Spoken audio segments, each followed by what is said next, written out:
Hello everyone, I hope you all are doing well. So जो आज की video है उसमें हम क्लास 7 फोर इंग्लिश के यूनिट 4 का जो पहला चैप्टर है उसे कंप्लीट करेंगे, उसे समझेंगे और पढ़ेंगे कि उसमें क्या बताया गया है। जो यूनिट 4 है उसका जो नाम है वो ट्रैवल एंड एडवेंचर है। तो जैसा इसका नाम बता रहा है वैसे ही जो इसके जो 3 टॉपिक्स रहने वाले हैं वो हमें बताते हैं कि कुछ ट्रैवल से कुछ एडवेंचर से रिलेटेड बातें बताते हैं। तो जो हमारा फर्स्ट चैप्टर है वो रहने वाला है the tunnel. So let's read the chapter. It was almost Noon and the jungle was very still, very silent. तो जो हमारे राइटर है वो हमें बता रहा है कि जो कहाँ जो सेटिंग है वो कैसी है, जंगल की है, एक जंगल के बीच की है। जो कि वो मतलब कि जो टाइम है वो कौन सा है, नून का है। कि नून मतलब कि दोपहर होने वाली है, अभी हुई नहीं है पूरी तरीके से, दोपहर बस होने ही वाली है, ऐसा सा समय है कि बहुत ज्यादा धूप है। और जो जंगल है वो बहुत ज्यादा स्टिल और साइलेंट है। स्टिल का मतलब होता है जब कोई चीज एक जगह पे रुकी हुई होती है, बिल्कुल स्थिर होती है, तो उसे स्टिल बोलते हैं। वैसे ही बहुत ही साइलेंस मतलब कि बहुत ज्यादा शांति है और अपनी जगह पर पूरा थमा हुआ है, ऐसा सा माहौल है। Heat waves shimmered along the railway embankment, where it cut apart through the tall evergreen forest. जो हीट वेव्स थी, हीट वेव्स का मतलब है जो सन की जो सन की जो चमक है, सन की जो वेव्स है ना, लाइट की वेव्स हैं, वो शिमर कर रही हैं, चमक रही हैं, जैसे ही वो जो रेलवे एम्बैंकमेंट होता है उस पर पड़ती हैं। तो क्या है, जंगल के बीचों बीच क्या बना हुआ है, एक रेलवे ट्रैक बना हुआ है। और जो रेलवे की पटरी होती है वो लोहे से बनी होती है, इसीलिए जैसे ही जो सूरज की किरणें हैं वो उस पर पड़ती है तो वो शिमर करती है। शिमर करना मतलब चमकती है। ठीक है, तो वह ही बता रहा है कि जैसे ही जो हीट वेव्स हैं, जो कि सन की रेज हैं, वो रेलवे एम्बैंकमेंट पर मतलब कि रेलवे की पटरी पर जो पड़ती है, वैसे ही जो सन की रोशनी है वो चारों तरफ फैलने लगती है, ऐसे तीखी तीखी सी रोशनी। Where it cut apart through the tall evergreen trees. The railway lines were two straight black serpents disappearing into the tunnel in the hillside. तो ऐसा लग रहा था मानो कि जो पटरी है, दोनों जो मतलब कि पटरी एक ही है, जैसे ये है तो इधर ये जो दो,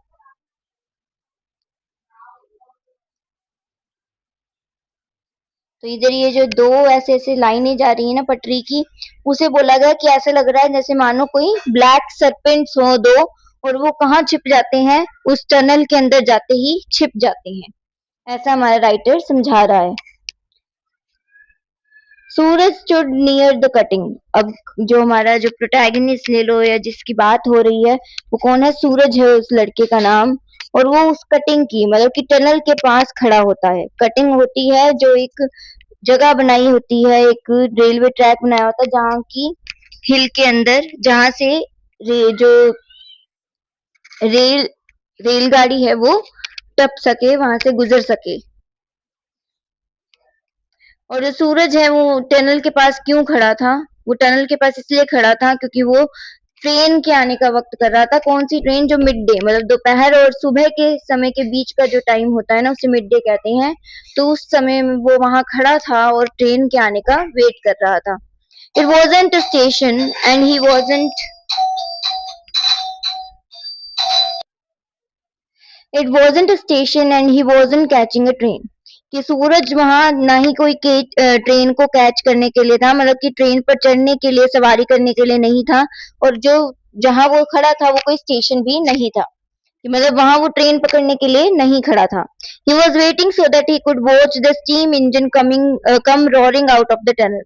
वो वहां इसलिए खड़ा था ताकि स्टीम इंजन मतलब ट्रेन को ही स्टीम इंजन कहा गया है। तो उस वो देखने के लिए खड़ा था कि जो ट्रेन है वो टनल से आती हुई अपनी आवाज करती हुई कैसी लगेगी, ये देखने के लिए वो वहां खड़ा था। He had cycled out of the town and taken the jungle path until he had come to a small village. तो क्या है, अपनी साइकिल पर सवार होके अपने टाउन से चलकर वो जंगल के रास्ते से होकर एक छोटे से विलेज तक पहुंच जाता है। जहाँ ही had left the cycle there, जहां उसने अपनी जो साइकिल है उसे छोड़ दिया। and walked over a low scrubbed over covered hill and down to the tunnel exit. कि मतलब वो फिर अपनी जो साइकिल है वो स्मॉल से विलेज में छोड़ के उस छोटे गांव में छोड़कर पैदल चलकर कहाँ से आता है, जो हिली एरिया होता है ना, जो थोड़ा बहुत पहाड़, जो छोटे पहाड़ होते हैं, हिल होती है और ट्रीज वगैरह से बुशेस से ढके होते हैं, है ना, थोड़े बहुत उसमें ऐसे हल्के फुल्के से ट्रीज होते हैं, पेड़ होते हैं, तो वैसा जो हिली एरिया था वहां से वो चलकर यहाँ तक टनल तक पहुंचा। नाउ ही लुक्ड अप, अब वो क्या करता है, ऊपर की तरफ देखता है। He had heard in the distance the shrill whistle of the engine, कि मतलब जहां वो खड़ा था वहां से वो एक जो ट्रेन की जो विसल होती है ना, ट्रेन की जो आवाज होती है छुक छुक करते, वो दूर खड़े होकर सुन सकता था, जो कि एक दूरी पर थी अभी। ही couldn't see anything because the train was approaching from the other side of the hill। ठीक है, तो वो क्या कह रहा है, जो राइटर है हमें बता रहा है कि सूरज कुछ भी देख नहीं सकता था। हालांकि उसने आवाज तो सुन ली इंजन की, मतलब कि ट्रेन की, पर वो कुछ देख नहीं पा रहा था, क्योंकि जो ट्रेन है वो कहाँ से आ रही थी, हिल की, मतलब कि जो पहाड़ी है जिसके अंदर वो टनल बना हुआ है उसकी दूसरी साइड से आ रही थी, इसीलिए वो देख नहीं पा रहा था कि ट्रेन कैसी है, देखते हुए दिख नहीं रही थी अभी उसे। But presently a sound like distant thunder issued from the tunnel and he knew the train was coming through। But जो डिस्टेंट, मतलब कि जो दूर से उसको थोड़ी सी आवाज सुनाई दी ट्रेन की, थंडर की, ऐसे विसल की, उससे वो समझ गया था कि जो ट्रेन है वो आने वाली है, टनल से बाहर निकलने वाली है। A second or two later, the steam engine shout out of the tunnel।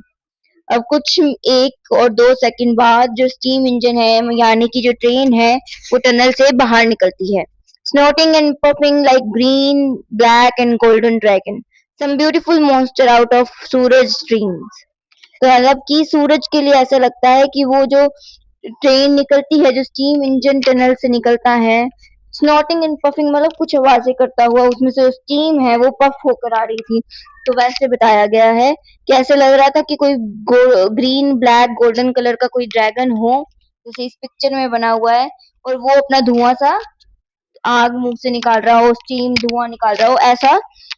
ये किसके माइंड में चल रहा है ऐसे इमेज सी, ये सूरज के माइंड में चल रही है कि उसके लिए जो ट्रेन निकली थी वो कैसी थी, एक ब्यूटीफुल ड्रैगन की तरह थी, जो ग्रीन, ब्लैक और गोल्डन कलर का था। Showering sparks left and right, it roared a challenge to the jungle। ऐसा लग रहा था जैसे कि वो अपनी आवाज से, अपने इस स्टीम जो फेंक रहा है उस सब से, कि जंगल को चैलेंज कर रहा हो। Instinctively Suraj stepped back a few paces। और जैसे ही सूरज वो ट्रेन को आते हुए देखता है, तो इंस्टिंक्टिवली क्या होता है कि जब कोई भी इंसान बिना सोचे समझे कुछ करता है, कि मतलब उसकी बॉडी या माइंड अपने आप कोई काम कर देता है बिना सोचे समझे, अपनी उसकी बॉडी मूव हो जाती है, तो उसे इंस्टिंक्टिवली कहते हैं। ठीक है, तो वैसे ही जो सूरज है वो बिना सोचे समझे कुछ स्टेप्स पीछे हो जाता है। होता है ना ऐसा कि जब हमें पता चलता है कि चाहे हम ट्रेन से थोड़ी दूर हों, पर जैसे ही वो ट्रेन आने लगती है स्टेशन पर भी, तो हम थोड़ी सी दूर अपने आप ही हो जाते हैं। तो वैसे ही जैसे ही वो ट्रेन गुजरने लगती है वहां से, तो जो सूरज है वो अपने आप ही थोड़ा सा पीछे हो जाता है। Waves of hot steam struck him in the face। तो क्या है, जो उस ट्रेन से निकलता हुआ जो धुआं है, स्टीम है, वो सीधा उसके फेस पर ऐसे लगती है गरम गरम सी। Even the trees seem to flinch from the noise and the heat. ऐसा लग रहा था कि मानो कि ट्रीज भी जो थे उस जंगल के, वो भी ऐसे थोड़े से पीछे हट गए हों उस ट्रेन की नॉइज और हीट की वजह से। ये एक एग्जाम, मतलब कि एक ऐसे कहें तो इमेजरी बताया बनाया गया है कि उस ट्रेन को समझाने के लिए कि वो कैसी लग रही थी। सूरज के माइंड में ऐसा लग रहा था यहाँ की, मानो कि जैसे जो ट्रीज हैं, जो उस जंगल के पेड़ हैं, वो भी थोड़े से फ्लिंच होता है अचानक से, क्विक थोड़ा सा मूवमेंट करना, जब अपने को ऐसे झटका सा लगता है ना, जब अपने कोई भी ऐसे, तो वैसा वाला जो मूवमेंट होता है उसे फ्लिंच कहते हैं, एक क्विक मूवमेंट। तो ऐसा लग रहा था मानो कि जो ट्रीज हैं वो भी फ्लिंच कर रहे हैं ट्रेन की नॉइज और हीट के कारण।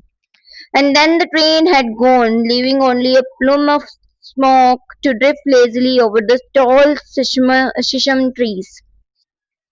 और वैसे ही जो ट्रेन है अब वो बहुत दूर चली गई है, मतलब कि वहां से गायब हो गई है और अपने रास्ते पर चलकर leaving only a plume of smoke, और उसने अपने पीछे जाते जाते क्या छोड़ दिया है।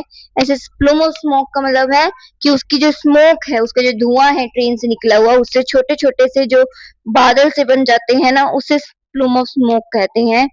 तो वो क्या कहते हैं, जो प्लूम ऑफ स्मोक है वो किसके ऊपर ऐसे ड्रिफ्ट हो जाते हैं, ड्रिफ्ट मतलब कैसे हवा में किसके ऊपर चल जाते हैं, जो वहां का शीशम ट्री होता है उसके ऊपर। शीशम एक काइंड ऑफ ट्री है जो कि कहाँ उगते हैं, नॉर्दर्न रीजन में इंडिया के उगते हैं।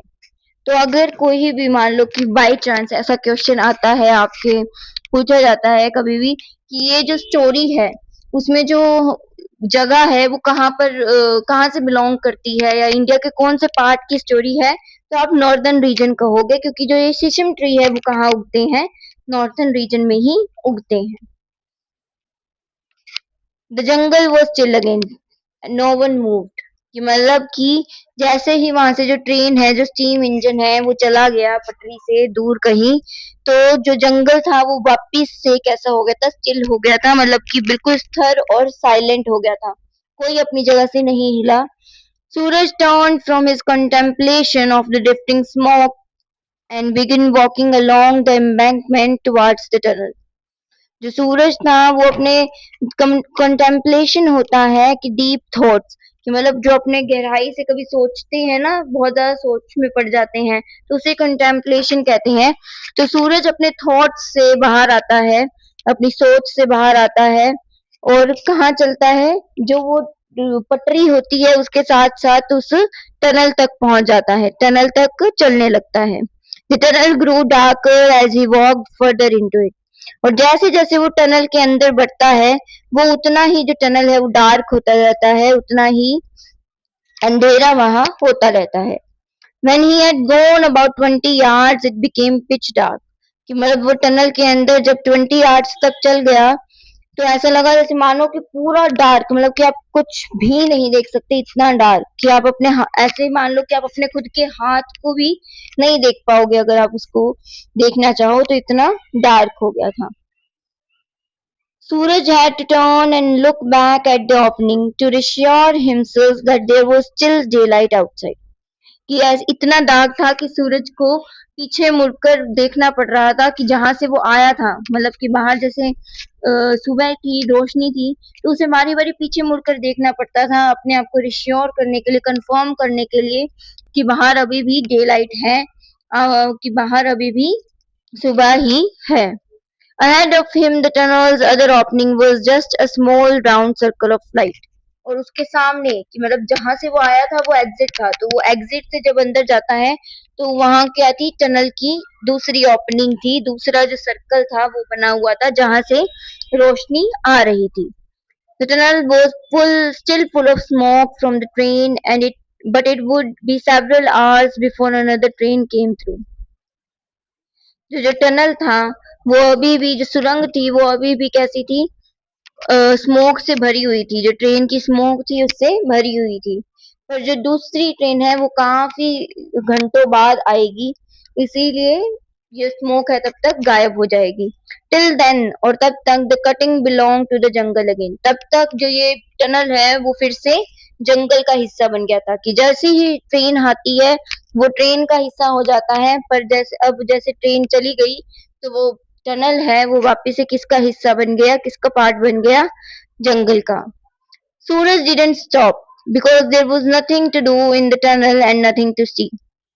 तो अब सूरज है वो रुका नहीं, वो टनल से बाहर आ गया, क्योंकि टनल में अब कुछ भी करने या देखने को नहीं था। He had simply wanted to walk through so that he would know what the inside of the tunnel was really like.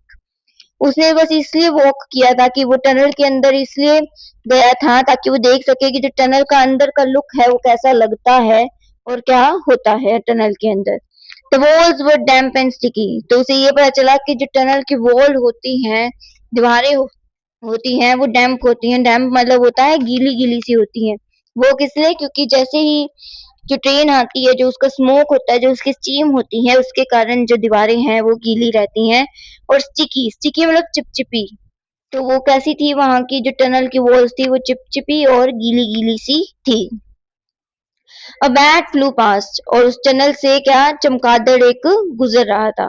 A lizard scuttled between the lines, और एक लिजर्ड जो होती है वो स्कटल का मतलब होता है बहुत तेजी से भागना, तो वो भी ऐसे जो लाइंस थी, गैप्स थे, उससे बीच से फटाफट भाग रही थी। Coming straight from the darkness into the light, Suraj was dazzled by the sun sudden glare and put a hand up to the shade his eyes. तो जैसे ही जो सूरज है वो टनल से बाहर निकलता है फिर से, तो डैजल का मतलब होता है कि जब ना हम लाइट के कारण, जैसे बहुत तेज जब आंखों पर रोशनी पड़ती है उसके कारण हम कुछ देख नहीं पाते, तो जो ब्लाइंडनेस हमारे आंखों में ज्यादा तेज रोशनी के कारण आती है उसे डैजल कहा जाता है। तो वैसे ही जब सूरज डार्कनेस से कि मतलब अंधेरे से बहुत ज्यादा रोशनी में आया तो उसकी आंखें भी डैजल हो गई, और उसने उसको वो अपना जो हाथ है उसे अपनी आंखों पर रखना पड़ा थोड़ी देर के लिए, ताकि जो रोशनी है उससे वो बचा सके। He looked up at the tree covered hillside and thought he saw something moving between the trees. और अब क्या होता है, जैसे ही वो थोड़ी सी उसकी आंखें फिर से खुलने लगती हैं, तो वो हिल साइड मतलब कि पहाड़ी जो एरिया है, पहाड़ी जो रीजन है उसकी तरफ देखता है सामने, और जो उसको ऐसे लगता है कि उसने कोई चीज को, किसी चीज को वहां से मूव करते देखा, वहां से हिलते चलते देखा, ट्रीज के बीच में, पेड़ों के बीच में उसको ऐसा लगता है कि उसने कुछ देखा चलते हुए। It was just a flash of orange and gold and a long swishing tail. ऐसा मानो कि जैसे कि वो पूरा तो नहीं बता सकता था कि वो क्या है, पर उसको जो दिखा वो बस ऑरेंज एंड गोल्ड कलर की चीज, मतलब की फ्लैश थी। ऐसे मान लो कि बस वो ऑरेंज और गोल्ड कलर देख सकता था, और एक टेल देखी उसने। स्विशिंग होता है कि जब कोई साउंड सी, जो टेल की जो साउंड होती है ना चलते चलते जो बनाती है, उसे स्विशिंग कहते हैं। तो जो टेल थी एक लंबी सी, वो उसने देखी, और साथ में ऑरेंज गोल्डन कलर की कोई रोशनी सी देखी। It was there between the trees for a second or two and then it was gone. और वो जो चीज थी जो सूरज ने देखी, वो वहां बस कुछ सेकंड्स के लिए, मतलब 1 और 2 सेकंड्स के लिए थी, और फिर वहां से गायब हो गई। About 15 meters from the entrance to the tunnel stood watchman's hut. ये मतलब कि जो टनल है उससे 15 मीटर की दूरी पर एक वॉचमैन का हट था। वॉचमैन मतलब कि कोई विलेज का वॉचमैन नहीं कह रहे, ये जो टनल है उसके वॉचमैन की जो झोपड़ी थी, हट थी, वो वहां बनी हुई थी। Marigolds grew in the front of the hut and at the back there was a small vegetable patch. कि मतलब जो हट थी उसके जो सामने तो मैरीगोल्ड के जो फ्लावर्स होते हैं वो उगे हुए थे, वो उगाए हुए थे, और जो पीछे वाले जो साइड है, बैक साइड है, वहां वेजिटेबल के पैच, मतलब कि वेजिटेबल इकट्ठा किए थे, उसको उगाने का सब वो था। It was the watchman's duty to inspect the tunnel and keep it clear of obstacles.